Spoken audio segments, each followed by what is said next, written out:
Doctor William Campbell নূহ আলাইহিস সালাম সম্পর্কে বললেন, আমি এখানে বাইবেল সম্পর্কে আলোচনা করব একমত হয়ে আর কোরআনের সাথে ভিন্ন মত হয়ে। আর তারপর জানি আলহামদুলিল্লাহ কোরআন এই পরীক্ষায় পাশ করবে।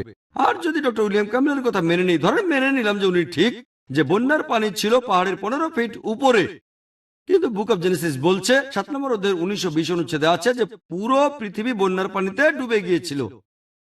আর এরপরে প্রত্নতাত্ত্বিক নিদর্শনগুলো থেকে জানতে পারি নূহ আলাইহিস সালামের সময়টাকে বিজ্ঞানীরা হিসেব করে বের করেছেন। এই সময়টা খ্রিস্টপূর্ব 22 শতক থেকে 21 শতকের মধ্যে। আজকের প্রত্নতাত্ত্বিক নিদর্শনগুলো থেকে জানতে পারি যে ব্যাবিলনের 3য় রাজবংশের সম্রাটরা আর মিশরের একাদশ রাজবংশের ফারাওরা খ্রিস্টপূর্ব 22 শতক আর 21 শতক রাজত্ব করেছে, আর সেখানে কোনো বন্যা হয়নি, মহাপ্লাবন হয়নি।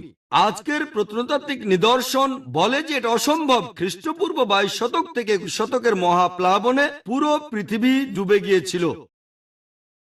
কোরআন এখানে কি বলছে? কোরআন কি বলছে? 1 নম্বর পয়েন্ট, কোরআনে কোনো সময়ের উল্লেখ নেই।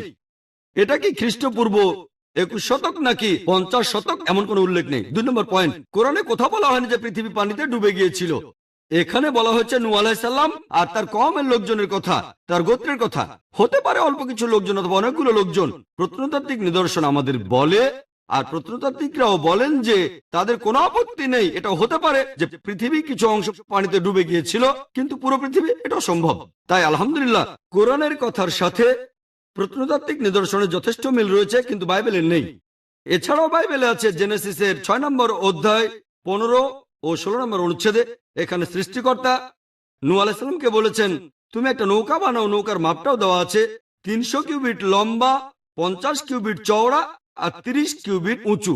1 কিউবিট মানে 1.5 ফুট। ভাই এটা ভুল বলেছিলেন, এটা হলো 1.5 ফুট। আর নতুন ইন্টারন্যাশনাল ভার্সনে 450 ফুট লম্বা, 75 ফিট চওড়া আর আনুমানিক 45 ফিট উঁচু। উচ্চতা হলো 30 কিউবিট।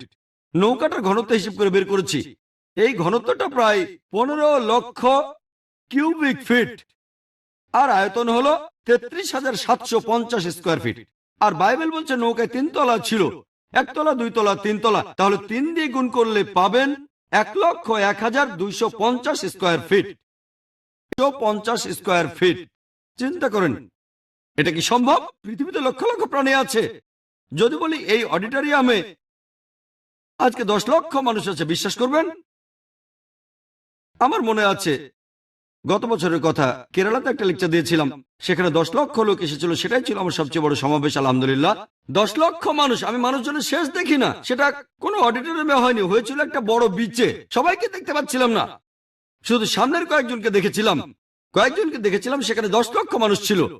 আপনারা ভিডিও ক্যাসেট দেখলে বুঝবেন 10 লক্ষ আসলে কত বিশাল। যেমন আরাফাতের ময়দানে হজের সময় 25 লক্ষ লোক একত্রিত হয়, কিন্তু 1,01,250 স্কোয়ার ফিটের মধ্যে অথবা 15 লক্ষ কিউবিক ফিটের মধ্যে এটা কোনোভাবেই সম্ভব না। আর এভাবে সবাই 40